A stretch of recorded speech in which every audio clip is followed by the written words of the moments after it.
So once again welcome to Profit Laddoo. तो आज मैं यहाँ पर हूँ एक कंपनी जिसका नाम नेल्को यानी कि नेशनल एल्युमिनियम कंपनी लिमिटेड है, इसका इन डेप्थ एनालिसिस करने के लिए। तो सबसे पहले ये जो कंपनी आती है नेल्को, ये मेटल और माइनिंग सेक्टर से बिलोंग करती है और ये जो कंपनी है एक मिनिस्ट्री ऑफ माइंस और गवर्नमेंट ऑफ इंडिया के अंदर आती है। अगर नेल्को के बिजनेस की बात की जाए तो नेल्को जो कंपनी है, जैसा कि इसका नाम से ही पता चलता है, ये एल्युमिनियम के प्रोडक्शन में है। और अगर एल्युमिनियम प्रोडक्शन को देखा जाए तो एल्युमिनियम का जो प्रोडक्शन है वो 3 फेसेस में होता है। एक माइनिंग, दूसरा रिफाइनिंग और तीसरा स्मेल्टिंग के फेस में। तो सबसे पहले एल्युमिनियम को कैसे हम प्योर फॉर्म को उसको प्राप्त किया जाता है, उसके लिए क्या किया जाता है, 3 फेसेस। सबसे पहले बॉक्साइट का माइनिंग की जाती है। अब ये बॉक्साइट क्या हुआ? बॉक्साइट क्या है? एक इम्प्योर फॉर्म ऑफ एल्युमिनियम है, यानी कि जिस फॉर्म में एल्युमिनियम को प्रकृति में पाया जाता है उसे बॉक्साइट कहते हैं। तो बॉक्साइट की माइनिंग की जाती है, खदानें होती हैं, उनको वहां पे खदानों में खुदाई होती है, उसमें बॉक्साइट मिलता है। तो ये क्या करते हैं, बॉक्साइट की माइनिंग करने के बाद में उस बॉक्साइट से क्या कहते हैं, एल्यूमिना निकालते हैं। अब ये एल्यूमिना क्या हुआ? एल्यूमिना क्या हुआ? इम्प्योर फॉर्म ऑफ एल्युमिनियम, यानी कि एल्युमिनियम के साथ में उसमें और भी बहुत सारे मेटल्स मिले हुए होते हैं, तो वो एल्यूमिना हुआ। तो उसके बाद में क्या करते हैं, ये दूसरे फेस में क्या करते हैं, एल्यूमिना का रिफाइनिंग करते हैं। और जब ये एल्यूमिना का रिफाइनिंग करते हैं तो उसके बाद हमें एल्युमिनियम मिलता है। पर वो जो एल्युमिनियम है उस एल्युमिनियम में भी इम्प्योरिटीज होती हैं, अशुद्धियां होती हैं, वो भी 100% प्योर एल्युमिनियम नहीं होता। उसके बाद में क्या आता है, जो एल्युमिनियम का स्मेल्टिंग करते हैं। स्मेल्टिंग का मतलब क्या हुआ? एल्युमिनियम को हीट करना और उसको मेल्ट करने का काम करते हैं। तो उसके बाद में जो हमें एल्युमिनियम मिलता है वो प्योर फॉर्म में एल्युमिनियम होता है।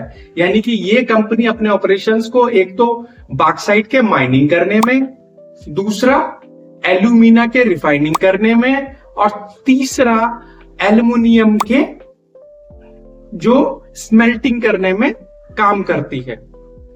इसके अलावा ये जो कंपनी है केमिकल कंपोनेंट्स को बनाती है। जैसे इन्होंने एक प्रोडक्ट बनाया है जिसे AL59 कहते हैं। AL59 क्या है? एक एल्युमिनियम एलॉय है। अब ये एलॉय क्या हुआ? एलॉय का मतलब होता है कि एल्युमिनियम के साथ में उन्होंने 1-2 एलिमेंट को और मिक्स किया हुआ है, उससे एक प्रोडक्ट बनाया है जिसे AL59 मतलब एल्युमिनियम के साथ में इन्होंने सिलिकॉन और मैग्नीशियम को भी मिलाया हुआ है, जिससे इन्होंने एक प्रोडक्ट बनाया। और इस जो प्रोडक्ट का यूज होता है वो ओवरहीटेड इलेक्ट्रिकल ट्रांसमिशन लाइंस के लिए होता है। आपने देखा होगा जब इलेक्ट्रिसिटी को एक जगह से दूसरी जगह पर ट्रांसपोर्ट किया जाता है तो ट्रांसमिशन लाइंस बिछाई जाती हैं, उनके थ्रू जाता है। तो वो ट्रांसमिशन लाइंस का जो वायर होता है वो एल्युमिनियम, मैग्नीशियम और सिलिकॉन का बना हुआ होता है, मतलब एल्युमिनियम एलॉय का बना हुआ होता है। तो उसके लिए इस कंपनी ने क्या किया कि एक कंपनी जिसका नाम अपार इंडस्ट्रीज है उसके साथ में पार्टनरिंग की, और उसको ये कंपनी, क्योंकि उस कंपनी का काम क्या है, ट्रांसमिशन लाइंस केबल बनाने का, उनको ये अपना प्रोडक्ट दिया जो कि एल्युमिनियम एलॉय है, तो उनको ये सप्लाई कर रहे हैं। उसके बाद ये जो कंपनी है one of the largest low cost bauxite और एल्यूमिना प्रोड्यूसर है ग्लोबली। यानी कि ये जो कंपनी बहुत कम कॉस्ट में पूरे विश्व में बहुत कम कीमत पर बॉक्साइट और एल्यूमिना का उत्पादन करती है, ये जो नेल्को कंपनी है। उसके बाद में इसका जो बिजनेस है वो वर्टिकली इंटीग्रेटेड है। अब ये जो वर्टिकली इंटीग्रेटेड क्या हुआ?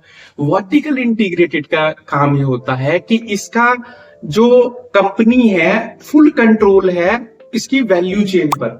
अब वैल्यू चेन क्या हो? वैल्यू चेन मतलब जो सबसे पहला फेज क्या था वैल्यू चेन का, माइनिंग का था, यानी कि ये बॉक्साइट की माइनिंग भी करती है। उसके बाद क्या था, रिफाइनिंग का, यानी ये एल्यूमिना का रिफाइनिंग भी करती है। और तीसरा जो क्या था, वो एल्यूमिनियम का स्मेल्टिंग करना, यानी कि उस पर भी इस कंपनी का पूरा कंट्रोल है।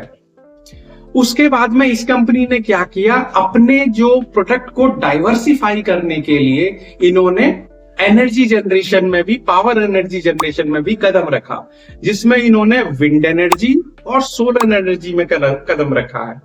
विंड एनर्जी में इनके 3 प्लांट्स हैं, एक राजस्थान में, दूसरा महाराष्ट्र में, और जो तीसरा प्लांट है वो आंध्र प्रदेश में है। उसके बाद इन्होंने अपने जो कॉर्पोरेट ऑफिस है और जो R&D सेंटर है वहां पर सोलर प्लांट भी लगाया है इन्होंने। उसके अलावा इस कंपनी की अगर वीकनेस वगैरह को देखें, जिसको इसको इंप्रूव करना चाहिए जिससे कि ये कंपनी और अच्छा कर पाए, तो उसमें क्या करना चाहिए इसको। सबसे बड़ी चीज है कि इन्होंने जो अपने प्लांट्स है ना, वो कई सारे इनके जो फैसिलिटीज प्लांट्स हैं वो स्कैटर्ड हैं, यानी अलग अलग डिस्टेंस बहुत है उन दोनों के बीच में, जिससे इनकी जो प्रोडक्शन कैपेसिटी है उस पर इंपैक्ट पड़ता है। उसके अलावा क्या है, सबसे दूसरा जो ड्रॉबैक्स है कि जब भी कोई कंपनी एल्युमिनियम का एक्सपोर्ट करती है तो उनका जो रेट है वो निर्धारण होता है लंदन मेटल एक्सचेंज के द्वारा। तो ये भी इनका बहुत बड़ा ड्रॉबैक्स है। उसके बाद में क्या हुआ कि ये जो कंपनी है उतना ज्यादा ना R&D पे एक्सपेंडिचर नहीं करती। वैसे इनका प्लान है पर कर नहीं रही है, अभी इनको करना चाहिए, बिकॉज जो वेदांता और हिंडाल्को जैसी कंपनियां हैं वो R&D पर पूरी तरह से एक्सपेंडिचर कर रही है, जिससे कि क्या हुआ कि जो नेल्को की लेगेसी थी इनकी, जो इनकी एक संपदा थी कि ये स्मेल्टिंग के जो प्रोसेस में one of the largest player था पूरी इंडिया के अंदर। लेकिन अब वेदांता और हिंडाल्को ने ज्यादा केपेक्स करके, ज्यादा एक्सपेंडिचर करके उन्होंने वो तगमा भी उनसे छीन लिया नेल्को से। उसके बाद में क्या है कि ये जो कंपनी है, मतलब अपने पोर्टफोलियो को तो डाइवर्सिफाई किया ही था इन्होंने। ये भी जो लंदन वाला भी इन्होंने, लंदन ने जो मेटल एक्सचेंज है वो भी कर लिया था। उसके अलावा ये क्या करती है, ओवरसीज में भी जाने की सोच रही है। जो इनके अफ्रीका वगैरह के प्रोजेक्ट्स हैं उनको रिवाइव करने की सोच रही है। उसके बाद ये जो कंपनी है क्या कर रही है, जो रेयर अर्थ एलिमेंट्स होते हैं उन पर भी काम कर रही है। यानी कि ये इन्होंने क्या किया, जो बार्क है यानी भाभा एटॉमिक रिसर्च सेंटर, जो एक रेपुटेड ऑर्गेनाइजेशन है हमारी इंडिया की रिसर्च की, उसके साथ में इन्होंने पार्टनरिंग की। उससे ये क्या कहते हैं कि जो बॉक्साइट है, बॉक्साइट में से आप उन रेयर जो अर्थ मटेरियल्स है उनको निकालने का काम दिया है, जिससे कि क्या होगा, वो रेयर मटेरियल्स कहां पे यूज होते हैं, रिन्यूएबल एनर्जी में, इलेक्ट्रॉनिक्स में, जिससे कि ये अपने जो रेवेन्यू स्ट्रीम है उसको और ज्यादा अलग कर पाए, डाइवर्सिफाई कर पाए। उसके अलावा ये क्या कर रही है, अपने R&D सेंटर पे भी बहुत काम कर रही है। ये क्या डिफरेंट तरह के एलॉय प्रोडक्ट बना रही है, जिससे कि ये क्या कर सके, और ज्यादा अपने आप को डाइवर्सिफाई कर सके। उसके अलावा ये कंपनी मतलब कई तरह के, मतलब जो कैपेसिटी एक्सपेंशन कर रही है अपना, जिससे कि ये ज्यादा से ज्यादा स्मेल्टिंग वाला या जो इनका रिफाइनिंग वाला प्रोसेस है उसको ज्यादा गति मिल पाए। और उसके अलावा ये जो रिन्यूएबल एनर्जी वाला इनका पावर जनरेशन के प्रोजेक्ट्स है उनको भी ज्यादा एक्सपेंड कर रही है।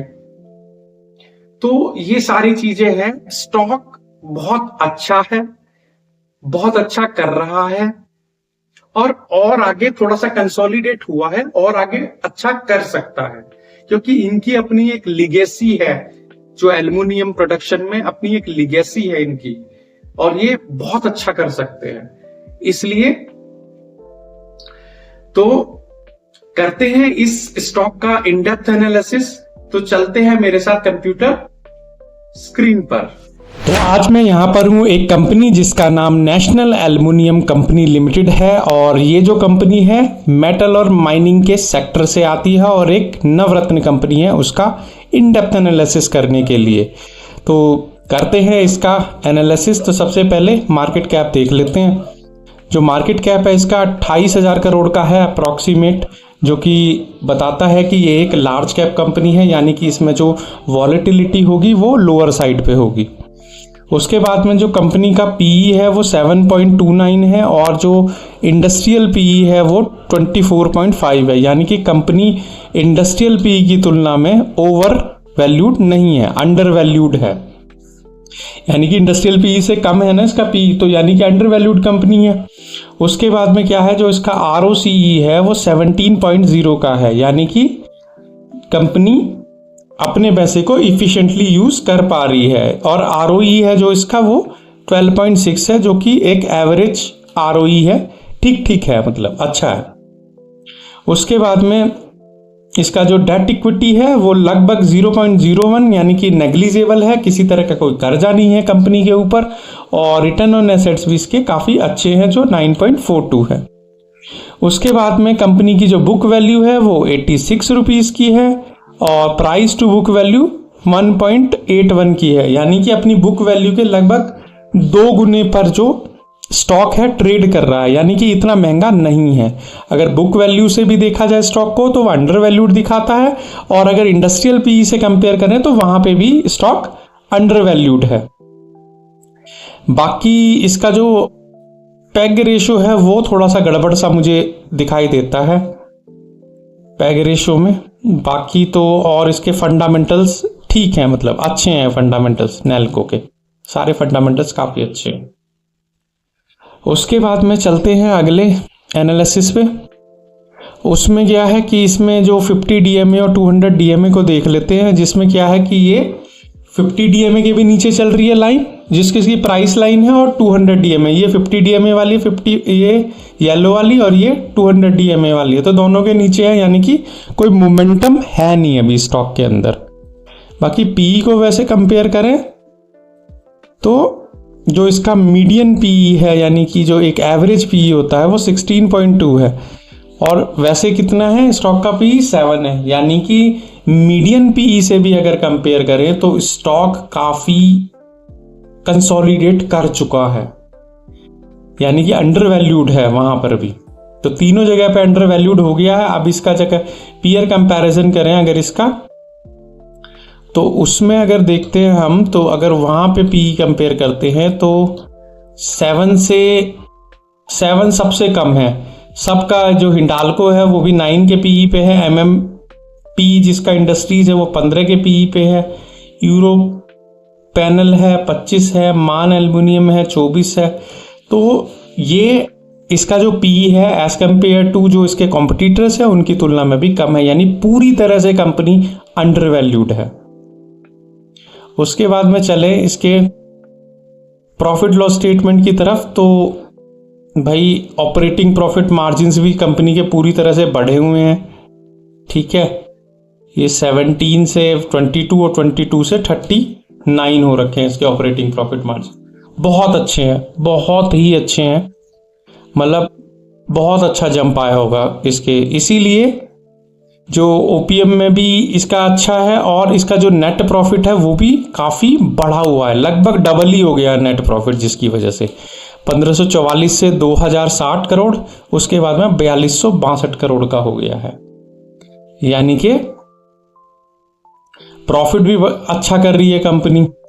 और जो कैगर भी है उसमें 1 ईयर से थोड़ा सा नीचे चल रही है, 1 ईयर में -17 का है, बाकी 3 ईयर से काफ़ी अच्छा है, 13 का है, और 5 ईयर से 39 का है, यानी कि स्टॉक थोड़ा भागने के बाद अब कंसोलिडेट मोड में आया हुआ है थोड़ा सा।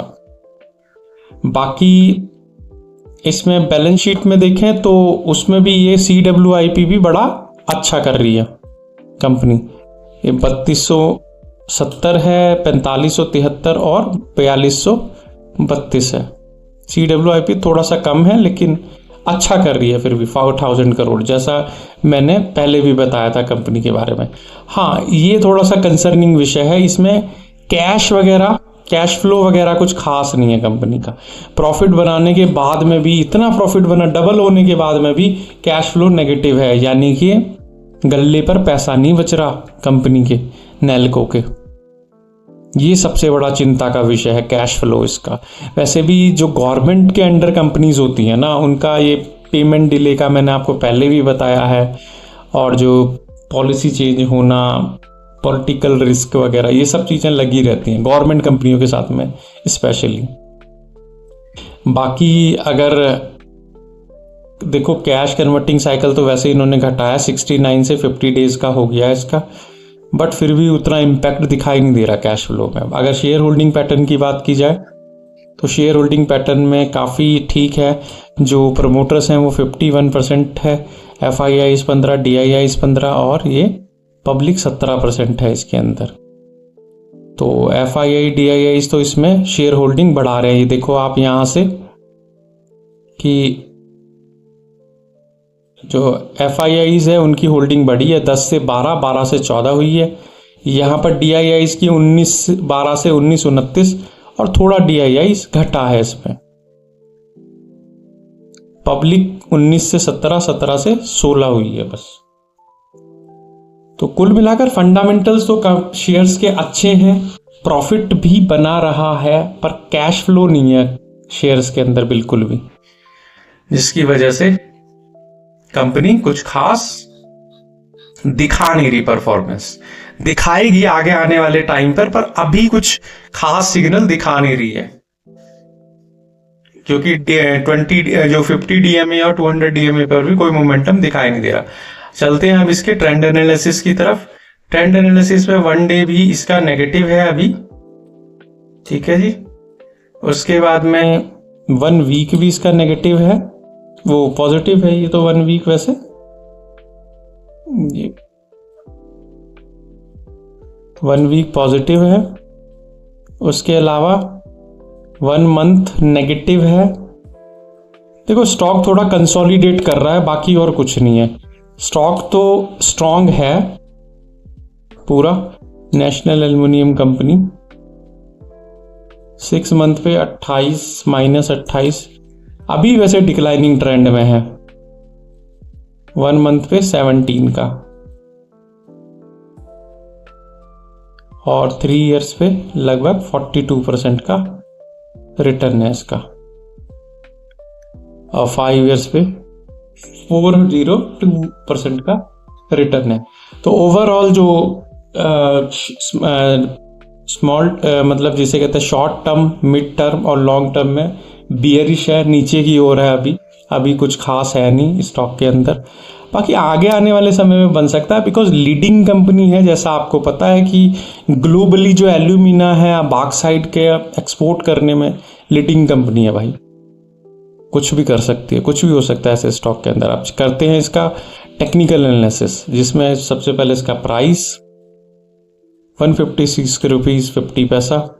उसके बाद में इसका जो सपोर्ट और रेजिस्टेंस लेवल देख लेते हैं। सपोर्ट जो लेवल है इसका वो 129 का है, उसके बाद में 93 का है।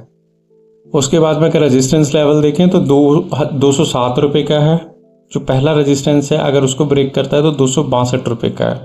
अगर उसको ब्रेक करता है तो फिर आगे तक जाएगा शेयर जो है। उसके बाद इसमें अगर इसके RSI को देखें, यानी कि इसमें स्ट्रेंथ देखें, तो स्ट्रेंथ अभी कुछ खास दिखाई नहीं दे रही। 39 का RSI है इसमें। उसके बाद में जो 20 DMA वाली लाइन है उसके नीचे चल रहा है ट्रेड, ये जो प्राइस है। इसका मतलब मोमेंटम भी कुछ खास नहीं है, ना 50 DMA पे था, ना 200 DMA पे, ना 20 DMA पे। और जो रिवर्सल जिसमें MACD वगैरह देखते हैं तो रिवर्सल भी कुछ खास है नहीं, दोनों लाइनें पैरेलल चल रही हैं। तो ये सारी चीज़ें हैं। अगर आप मेरे चैनल पर नए हो तो यार please subscribe my channel and hit the bell icon, so that कि अगर कोई नई वीडियो आए तो वो आप तक आसानी से पहुंच सके। अगर पुराने हो तो यार लाइक और शेयर ज़रूर करो वीडियो को। और इस शेयर में जो मेरा कंक्लूज़न यही है, जो मेरी जो राय है, देखो फंडामेंटल्स स्टॉक के बड़े अच्छे हैं, पर इस समय ये इस तरह के सिग्नल दे नहीं रहा है कि बुलिश मोमेंटम वाले, ना शॉर्ट टर्म में, ना मिड टर्म में, ना लॉन्ग टर्म में। फंडामेंटल स्ट्रांग है, बाकी टेक्निकल्स अभी इस तरह के सिग्नल्स नहीं दे रहे हैं टेक्निकल एनालिसिस करने पे। तो ओवरऑल यही है स्टॉक के बारे में। अगर स्टॉक मार्केट से जुड़ा हुआ आपका कोई क्वेश्चन है तो यार उसको कमेंट बॉक्स में ज़रूर लिखो, और इस स्टॉक से जुड़ा हुआ अगर कोई क्वेश्चन है तो उसको भी कमेंट बॉक्स में लिखो। So thank you so much.